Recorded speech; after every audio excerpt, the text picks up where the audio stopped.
Hey everyone, welcome you all in AK judicial classes. आप सभी का अपने एके जुडिशियल क्लासेस में स्वागत है। So guys, in this video we are going to cover the Hindu minority and guardianship act 1956 का Hindu minority and guardianship act को हम कवर करेंगे और इसमें जो भी इंपॉर्टेंट प्रोविज़न है उसको हम डील करेंगे। बहुत छोटा सा एक्ट है, सिर्फ 13 सेक्शंस हैं और 13 सेक्शन को हम फटाफट इसी एक ही वीडियो में कवर कर लेंगे। जो इंपॉर्टेंट होगा एग्जाम पॉइंट ऑफ व्यू से उनको मैं हाईलाइट कर दूँगी।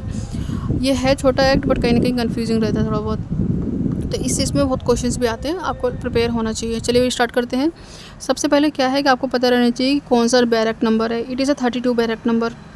और कब आया ये? 25 अगस्त 1956 को आया, 1956 में आया। ये दूसरा 2 क्वेश्चन हो गए, यहीं से 2 क्वेश्चन बन गए। तीसरा क्वेश्चन बनता है इस प्रियम्बल से। तीसरा क्वेश्चन बोलता है an act to amend and codified certain part of the law related to the minority and the guardianship among the Hindu. मतलब कुछ ये जो एक्ट है इसको हम अमेंड कर सकते हैं, इसको और ये अमेंड कर सकते हैं, और कुछ पार्ट जो है इसके वो कॉडिफाइड हैं जिसको हम नहीं अमेंड कर सकते। तो अमेंड एंड कॉडिफाइड टर्म यूज़ हुआ है, याद रखना। नेक्स्ट हमारा ये बोल रखा है कि कब ये बना था। 7th ईयर बना था रिपब्लिक डे के बाद, 1950 के बाद जो 7वां साल था तब बना था। 1956 है ना, तो 7वां साल माना जाएगा।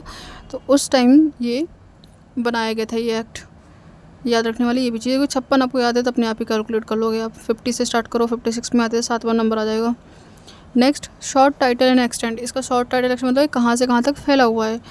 ये एक्ट जो है इसको हम, इस एक्ट का नाम देते हैं हम Hindu minority and guardianship act. और ये एक्सटेंड है पूरे इंडिया में। ये गलत लिखा हुआ है, हट गया है ये, क्योंकि बैर एक्ट ओल्ड है ये, तो मतलब कुछ एक्ट 2019 से पहले का है।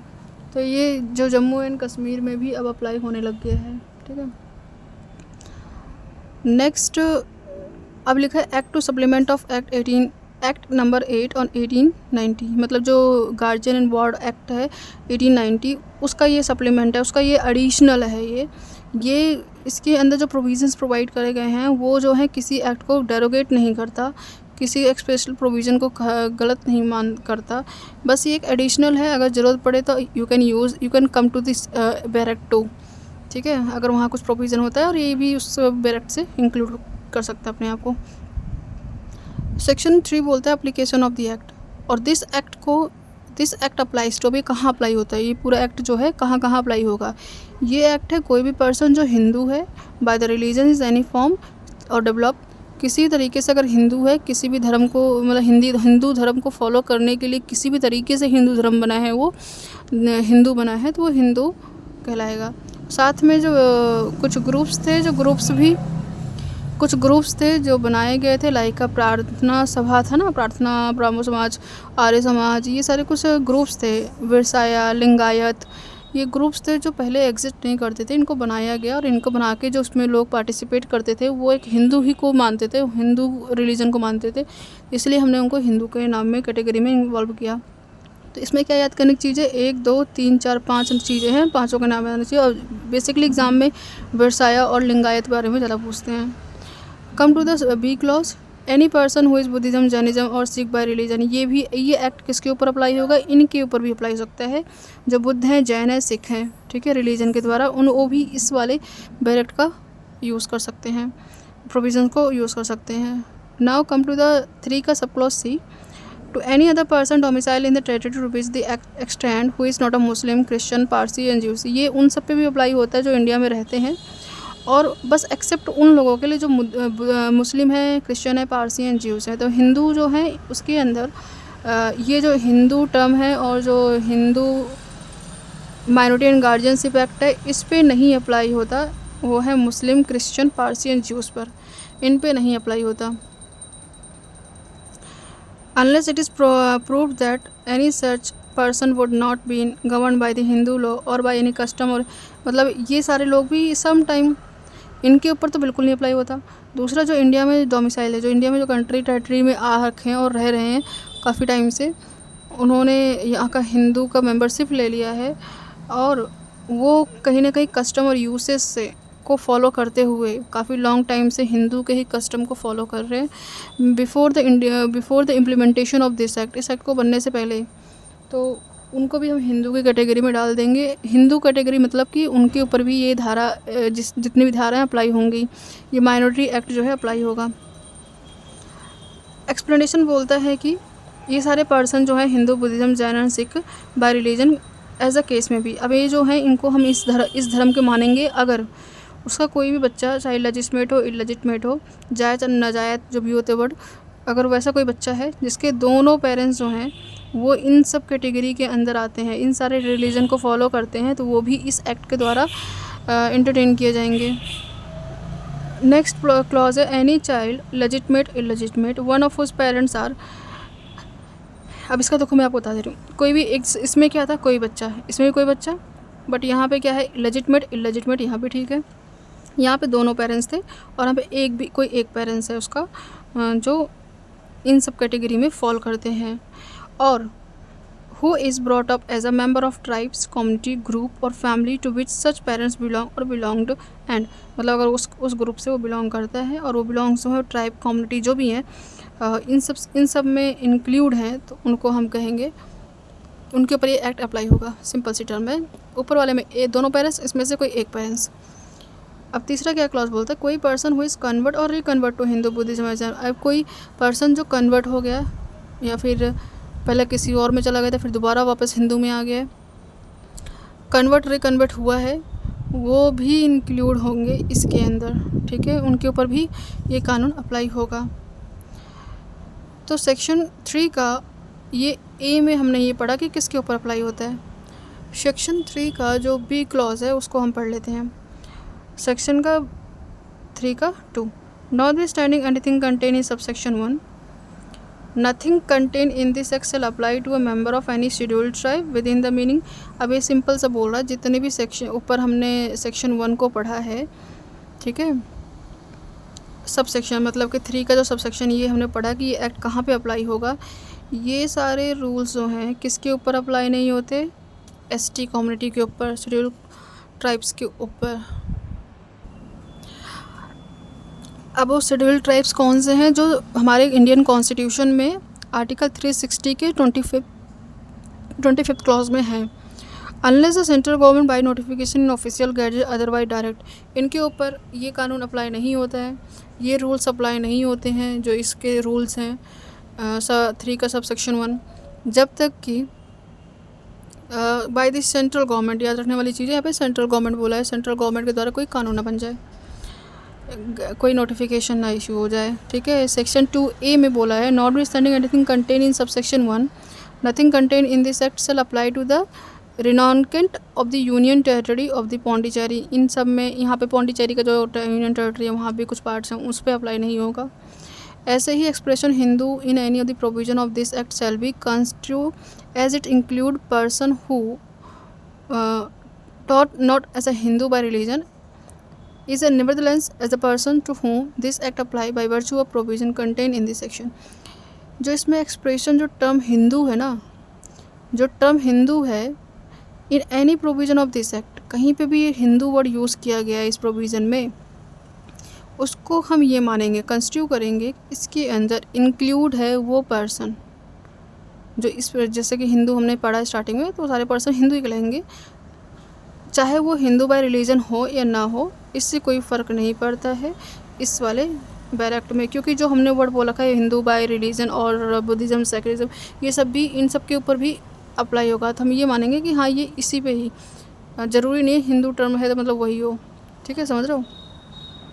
नाउ कम टू द, ये इतना सारा इंपॉर्टेंट नहीं है, ज़्यादा इंपॉर्टेंट जो था मैंने बता दिया आपको। एक तो 366 का सब क्लॉज 25 याद रखना कॉन्स्टिट्यूशन का, और ये सब अगर आता है तो आप कर लोगे, इतना हार्ड नहीं है, समझ जाओगे खुद ही। Now come to the sub section, section 4। अभी हमने 3 सेक्शन पढ़ चुके हैं, मतलब 10 में से 3 चले गए, तो आपके 10 सेक्शन अब बचे हों, 13 में से 3 सेक्शन चले गए, 10 बच गए हैं। तो अब आपके पास 10 ही सेक्शन है, इसको रीड कर लो और आपका एक पूरा प्रोविज़न ख़त्म, एक हिंदू लॉ का एक पार्ट ख़त्म।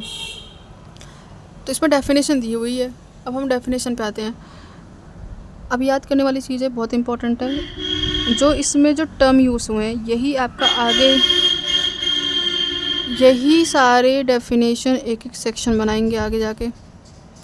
जैसे माइनर कौन है, गार्जियन कौन है, नेचुरल गार्जियन कौन है, ये आपका जो सेक्शन 4A है, B है और C है। ये तीनों एक एक सेक्शन बनाएंगे नेचुरल गार्जियन। जैसे देख लो सेक्शन 6 में नेचुरल गार्जियन, तो इसी को ही समझाया और इसी में यहाँ पे समझाया है, तो ये एक सेक्शन बन जाएगा। सेक्शन 4 ABC 3 सेक्शन है। ए कौन है? माइनर, जब पहले छोटा सा बच्चा होगा। फिर उसके बाद इसको याद करने के तरीके बता रही हूँ मैं, रिलेट कर सकते हैं, याद करने के लिए कुछ भी कर सकते हैं। एक छोटा बच्चा है माइनर, उसका गार्जियन है, उस गार्जियन का नेचर कैसा है? तो छोटे से बड़े अपने आप ही एक दिख रहा है वर्ड। माइनर का मतलब होता है the person who has not complete the age of 18, जो 18 साल अभी कंप्लीट नहीं किया उसको हम माइनर कहते हैं। गार्जियन कौन होता है? गार्जियन का मतलब person having the care of person of minor और हिज प्रॉपर्टी और बोथ। गार्जियन का मतलब होता है एक ऐसा पर्सन जिसको केयरिंग करने के लिए दिया गया है उस पर्सन का। कौन पर्सन? माइनर। उस पर्सन माइनर, इस बच्चे का, उस माइनर का गार्जियनशिप दिया गया है ऐसे इंसान को, और यह उसकी प्रॉपर्टी को देख करने के लिए किसी को ये उपाधि मिली है गार्जियन की, जो टेक केयर कर रहा है, या फिर दोनों चीज़ को, माइनर और प्रॉपर्टी दोनों का टेक केयर कर रहा है, तो उसको हम गार्जियन की कैटेगरी में डाल देंगे। पर्सन और प्रॉपर्टी, अब जो पर्सन और प्रॉपर्टी है includes natural guardian, both his person and property दोनों इंक्लूड हो, या फिर गार्जियन जो है वो नेचुरल गार्जियन हो। अब जो गार्जियन है कैसा लगता है? गार्जियन हम किसको कह सकते हैं? एक ऐसा पर्सन जो टेक केयर कर रहा हो प्रॉपर्टी का और किसी माइनर का टेक केयर कर रहा हो। अभी जो गार्जियन जो पर्सन है वो खुद कौन होगा? वो होगा ये तो उसका खुद के माँ बाप, बच्चे का खुद का माँ बाप, नेचुरल गार्जियन, या फिर guardian appointed by the will of minor's father और मदर। सपोज मदर और फादर मर गए, उन्होंने बना दिया था, कोई बीमारी थी, कोई डिसीज़ थी, जिसकी वजह से उनको पता था मेरी डेथ हो जाएगी, तो उन्होंने गार्जियन, उसकी प्रॉपर्टी थी या फिर बच्चा था, तो उसने फादर और मदर ने एक विल बना के रख दिया था किसी के नाम से कि तुम हो गए मेरे बाद, तो वो गार्जियन कहलाएगा। तो गार्जियन बाय विल। और गार्जियन अपॉइंट और डिक्लेयर बाय द कोर्ट, या फिर सपोज नहीं है, विल नहीं बना है, माँ बाप नहीं है, तो उस टाइम कोर्ट के द्वारा, या फिर माँ बाप हैं भी, बाय कोर्ट केस चल रहा है, कुछ चल रहा है ऐसा पेरेंट्स के बीच में, तो कौन गार्जियन होगा? उसका भी कोर्ट के द्वारा कोर्ट अपॉइंट करेगी कौन गार्जियन होगा। A person empower in to act as such by under any enactment related to the court. अब a person empower to act, अरे यार यहाँ पे बैकग्राउंड में बहुत ज़्यादा न्यूसेंस है। नेक्स्ट 4th क्लॉज बोलता है person empower to act as such by or under any enactment related to any court of, या फिर पर्सन जिसको अपॉइंट किया गया है, एम्पावर्ड किया गया है किसी कानून के द्वारा, एज अ कोर्ट के द्वारा, बाय कोर्ट के द्वारा, कोर्ट का ही कोई पर्सन हो उसको अपॉइंट कर दिया गया है। ठीक है, एज अ तुम गार्जियन बनो। जैसे हम किसी प्रॉपर्टी का रेख देख करने के लिए अपॉइंट करते हैं, बाय द कोर्ट अपने ही पर्सन को अपॉइंट कर देता है, वैसे ही। तो हमने मायने पढ़ लिया गार्जियन। अब गार्जियन, नेचुरल गार्जियन कौन है? नेचुरल गार्जियन वही है जो हमने यहाँ पे पहला वर्ड बोला कि नेचुरल गार्जियन भी क्या है? गार्जियन है। तो नेचुरल गार्जियन कहाँ है? ये रहा, सेक्शन 6 में प्रोवाइड किए हैं, अभी हम पढ़ेंगे इसको। Next, over riding effect of the act. अब ये जो एक्ट है क्या ओवर राइड करेगा? Save as otherwise expressly provided in the Acts, any text, rule, interpretation of Hindu law or any custom or usage as a part of law force in immediately before the commencement of this Act cease to have effect with respect to any matter which the provision of this in the Act. जो भी कानून, इन सब का जब हम interpretation करेंगे कोई इसी चीज़ का, और उस पर, और वो एक्ट जो है इसके आने से पहले अगर बना था तो वो वहाँ पे ये एक्ट अप्लाई नहीं होगा।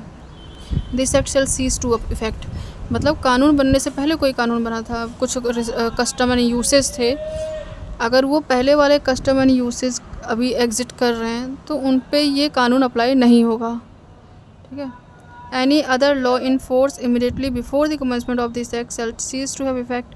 वही कोई अगर पहले कस्टम एंड यूसेज के बारे में बात किया गया है, कोई इंटरप्रिटेशन की बात किया गया है, कोई जूरिस्प्रूडेंस वाली बात हुई कोई जूरिस्ट ने कुछ बात कही होगी, अगर वो सारी चीज़ें इस कानून के बनने से पहले थी तो उसको आज भी वही वैलिड, वही वैसे ही माना जाएगा, उस पर ये कानून अप्लाई नहीं होगा। और इस पर अभी अगर कोई कानून बना हो तो उस कानून पे कोई बाई लॉ बना हो इस वाले लॉ को आने से पहले, तो भी इस पे ये जो है अप्लाई नहीं करेगा। इम्पोर्टेंट क्या है हमारा, नेचुरल गार्जियन ऑफ माइनर, ये इम्पोर्टेंट है। एक तो ये इम्पोर्टेंट था, 4th वाला और 6th वाला, ठीक है।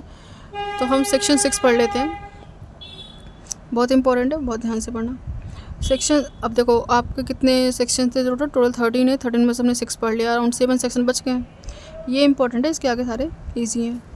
Natural guardian of Hindu minority, section 6 बोलता है कि नेचुरल गार्जियन कौन है हिंदू माइनर का।